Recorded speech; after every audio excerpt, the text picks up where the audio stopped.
Hey,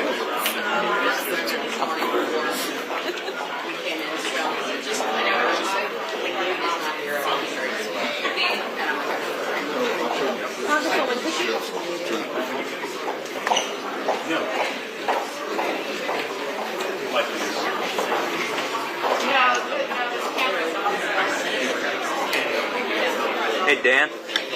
Dan. Do you have a second just to chat? Is there anything you can tell us coming out of this today's meeting? talk about what they said. Yes, but can you talk to us about what other questions you might still have? Sorry, what? Could you talk to us just about what other questions you might still have coming out of this? Look, I think the questions we're all asking is what's next. You know, you can't take back what's taken place. What do we do next, and what do we assume and understand the Israelis and Iranians were next? In the final analysis, we're here because we pulled out of the JCPOA. The final analysis, that was diplomatic efforts. So we applaud those efforts now. It's really the only thing that's left to do. Are you satisfied with the briefing that you heard today? This was a better briefing than we typically get. Do you have a better sense of how much destruction there was and whether it... No, I'm on the Intel committee, so I didn't learn anything. Did they give you any update on whether or not the centrifuge was moved or the status? That's the kind of detail I can't give in these circumstances, but it's obviously an issue of concern. Did the leak come up at all? Potential for another strike? There was obvious admonitions. You can't leak stuff. And that's right. It is illegal, it is wrong, it is dangerous. It makes us less safe when people leak things. It risks our sources and methods. People should be prosecuted.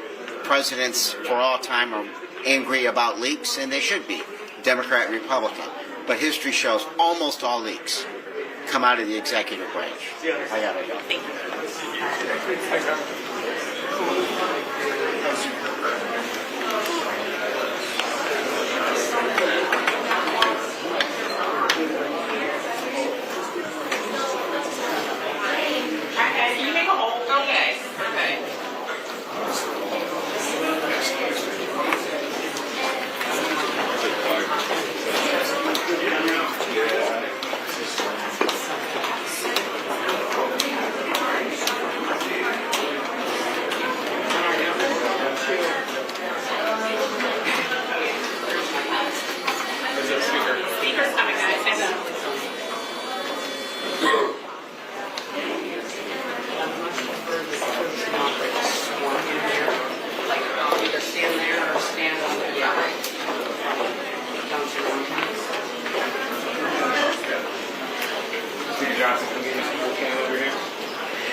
Yes, sir. Can you tell us, were you satisfied with the briefing? Yeah, today? let me give you some thoughts about what just transpired in there this morning. We talked about how historic and fateful these moments are. This is a historic time that we live in, and this has been an incredible 2 weeks. Of course, it began with Israel's strikes that were targeted against Iran's nuclear and ballistic missile programs. They eliminated nearly the entire top echelon of Iran's military command and nuclear scientists. Then, of course, this past weekend, the United States acted as we needed to act, and we had our military forces, of course, strike the heart of Iran's nuclear weapons program. We delivered a major setback that resulted then in a feeble face-saving response from Iran, and immediately thereafter a ceasefire agreement. We want to commend President Trump for his decisive and bold leadership and thank our military intelligence and diplomatic professionals for what they've accomplished. It is a true testament to America's leadership and military strength. And I will tell you, I was heartened by the briefing that we just got here and the reaction by all of our colleagues. It was bipartisan. There were Republicans and Democrats there. There was a couple of moments of rousing applause and support for our outstanding, extraordinary military servicemen and women. The pride that we all have as Americans, as the only nation on the face of the planet that is capable of this kind of decisive action. And again, as I said, it takes bold leadership to do so. The briefing today was thorough. I think very helpful for the members. They relayed very important information and answered a lot of the questions that were in the minds of members of the House here, and I know they did the same in the Senate yesterday. So we are blessed to be led by a cabinet of officials who are so good at their jobs, to have the acumen of an extraordinary chairman of the Joint Chiefs of Staff, General Kane, and all of the personnel that work there at the Pentagon and in the U.S. military. I'm very proud to be an American today. I think everyone should be. And what I will say next, and what we expect, and one of the things that was discussed this morning, is that we now need Iran to engage with us in direct, good faith talks, negotiations, not through third parties, not through other countries. They need to sit down at the table with us and ensure that this peace is truly lasting. We're on the verge of a real peace in the Middle East for the first time in a long time.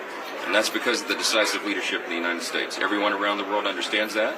The President got a fantastic reception, as you know, at the NATO meeting, at the summit. And it is so encouraging to us that for the first time now, the other countries, NATO partners, are agreeing to commit 5% of their GDP to the fund to defend the peace around the world. The American people, American taxpayers cannot be leaned upon to carry everyone else any longer. We have to have and pursue an America First policy, and that means what is in America's interest.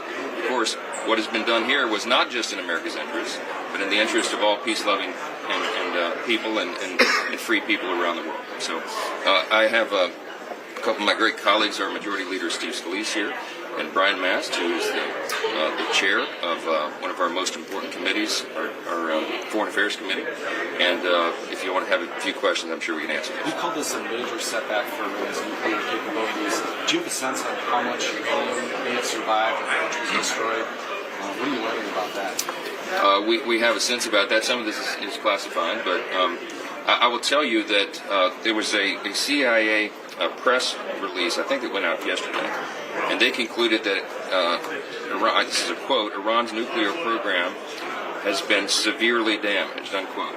I'll put that in layman's terms. I would say it's a substantial setback, and that was a first-hand, authoritative, and reliable account. That differs greatly from the low-confidence preliminary assessment that was leaked, sadly and dangerously, probably from this body, and we're going to get down to the bottom of that. But you can dismiss the low-level initial assessment, and you can rely upon what the CIA has said, because these are first-hand accounts. It is clear, everyone can see by the videos, that these massive ordnance penetrating bombs did the job. And I think their key facilities have been disabled, and I think Iran is now a long time away from doing what they might have done before this very successful operation. Did they rule out the potential for any restrikes?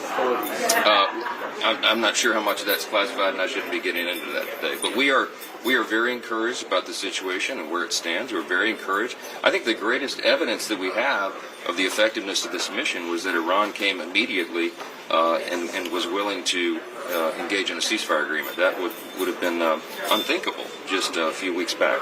So it's a very good thing for the whole world. On the topic of do you believe that the president needs to strike a deal with Iran, have something in writing here moving forward?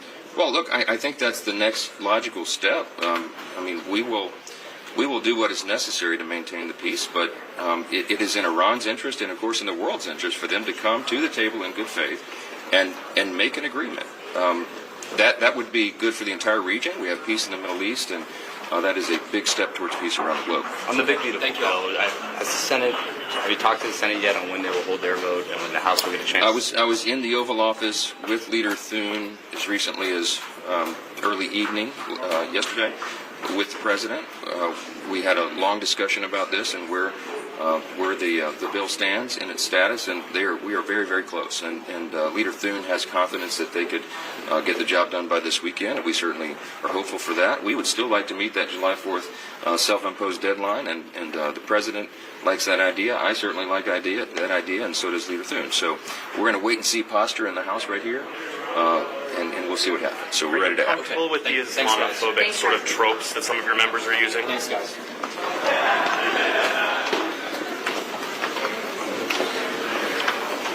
Any interest in listening to the actual nuclear physicists in the U.S. Congress? Sure. Okay. Yes, so I'm Congressman Bill Foster. I'm a PhD physicist. Worked for 25 years at Fermi National Accelerator Lab, designing giant particle accelerators. I know this technology pretty well. I was very disappointed that we learned very little about the high inventory of high enriched uranium, 60% enriched uranium, and its whereabouts, and what that meant for the breakout time to Iran's first nuclear device. There is, I think, frankly, very over-optimistic portrayal of what was and was not accomplished by this mission, because we do not have understanding and control of where all of that material is. I remind everyone that the 60% enriched material, while not weapons grade, is weapons usable. The Hiroshima device used a mixture of 50% and higher enriched uranium, and worked pretty well. And it is well known by thousands of physicists around the world. The physics of a simple gun-type device, almost all of the components there require no special nuclear materials. The conversion of the 60% enriched materials, first to green salt and then to metal, casting it into parts, is all documented on the Wikipedia pages of Little Boy. If you look up that article, you will see, unfortunately, just how straightforward it is to make such a device. And I was disappointed that we did not see that the goal of this mission from the start was to secure or destroy that material. That's where they're hiding the ball, and that's what we have to keep our eyes on. The president says it's all beneath all this rubble. Would you expect to see radiation levels or something like that if this had been damaged or destroyed? Not necessarily. For technical reasons, I can't talk about it. But if you have to understand that this inventory, we're talking about 20 or 30 scuba tanks full of material, where any 2 or so of those scuba tanks provide enough material for a first nuclear. That is what we're trying to understand, where the location is and the disposition of it in a situation where the intelligence may or may not be complete. When the president says it's very difficult to move that stuff, do you buy that, or do you think that those are the type of tanks that could have been moved out? To the extent that he was listening to competent technical people when he made that statement, he must have been referring to things like centrifuges and other infrastructure. The UF-6, as conventionally transported, is in cylinders that you can see exactly what they look like and are not hard to transport through a number of means. Safe to transport? Yes. If there's not certainty that uranium was destroyed, are you worried that there will be additional strikes in order to complete the mission? If we can somehow guarantee that we have secured or destroyed that material, the world will be a safer place. If that is not what has in fact been accomplished here, we are not safer. In that case, in terms of a first Iranian nuclear device. In that case, would you support additional strikes to get rid of it? I'm not going to talk policy here. I'm talking about what's known from the physics involved and what the capabilities are, given the inventories of different kinds of uranium. What about the centrifuges and other infrastructure in Fordo and these other facilities? Is it credible that that was destroyed, or did we just not? No, very credible that those capabilities have been degraded substantially, and I believe that. The centrifuges and other processing is irrelevant if you have a large inventory of 60% enriched uranium. That's point one. You can make a higher performance nuclear weapon with 90% enriched uranium, but that doesn't have to be the game that Iran's involved in. Did the briefers try to make the case that it was still there to you guys? Don't want to talk about that. What's your level of concern about the potential, not necessarily of a thermonuclear device, but of a dirty bomb, possibly going off at a U.S. base or Israel? The dirty bomb is not really talked about. I'm talking about a Hiroshima-style gun type, straightforward, yield in the tens of kilotons nuclear device. So when you say that material should be destroyed, How does one destroy that material? You can disperse it enough that it's unusable. UF6 is very reactive. If you just let it loose in a cave, it will find something to bind up with. And so, it's possible to recover it with a very extensive effort, but that would be a different ballgame than just getting your hands on a couple cylinders of the pressurized UF6. What do you believe needs to happen next after this?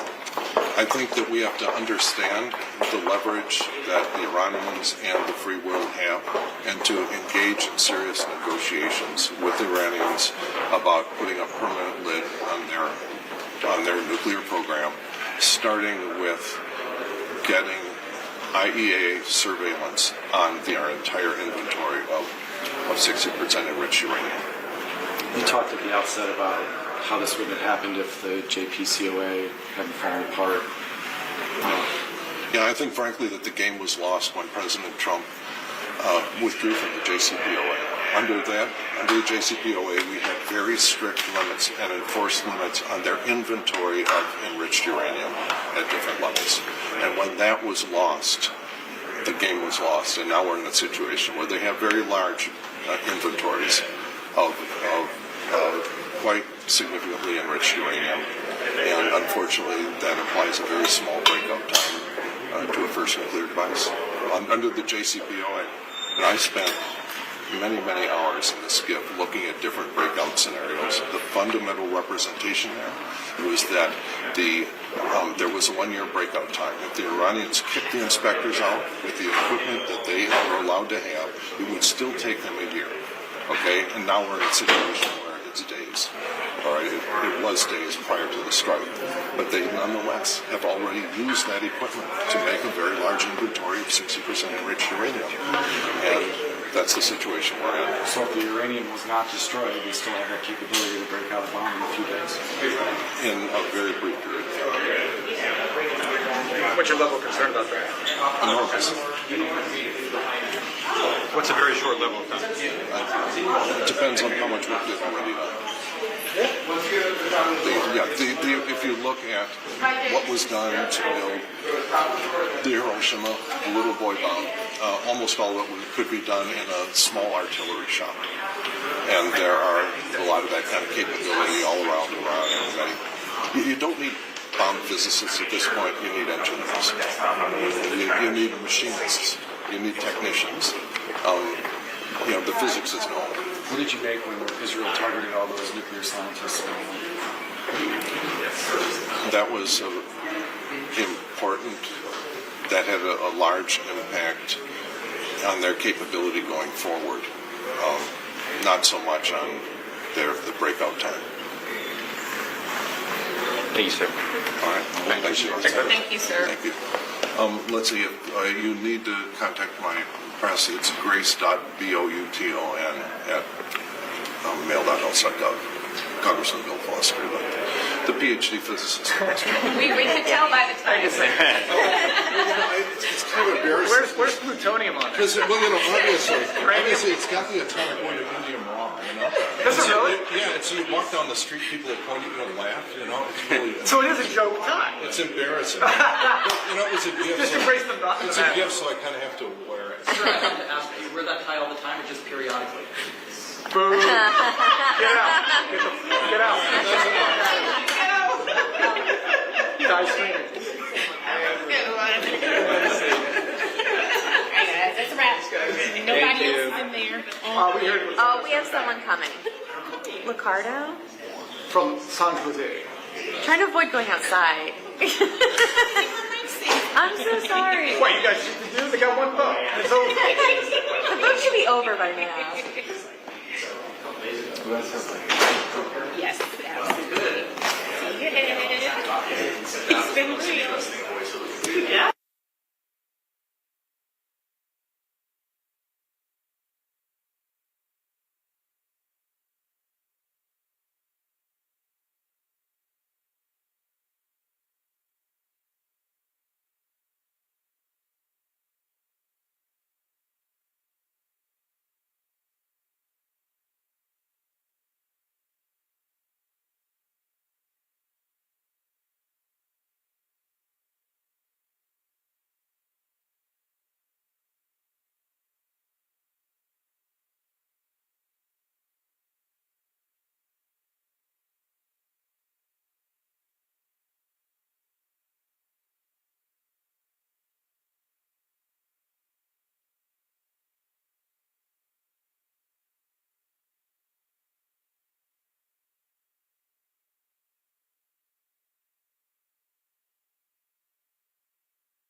in order for the president to do this without congressional authorization.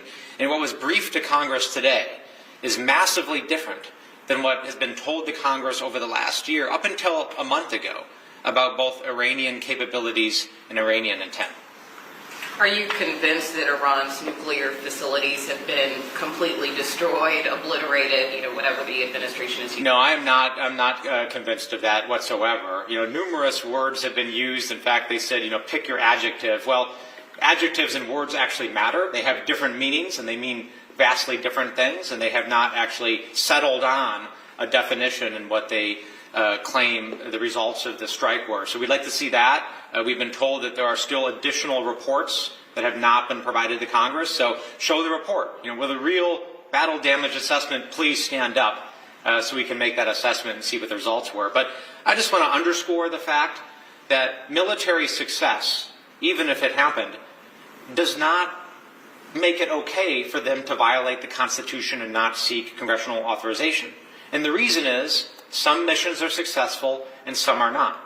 But it's the United States Congress that has the authority to determine when to take offensive military action, not the president. What about the topic of the DNI leak? Did that come up at all? And some people have insinuated that it could have came from Congress. What's your reaction? I have no information about where it would have come from. I think that's massive conjecture that it came from Congress. It very well may have, but there's been bipartisan and resounding condemnation of that. Any leak is unacceptable. Whether it's President Trump keeping classified documents in his bathroom, or Secretary Hegseth putting classified operational war plans on Signal, it's never okay, and certainly not in this instance either. Thank you, Dr. Okay, thank you. Thanks for your time.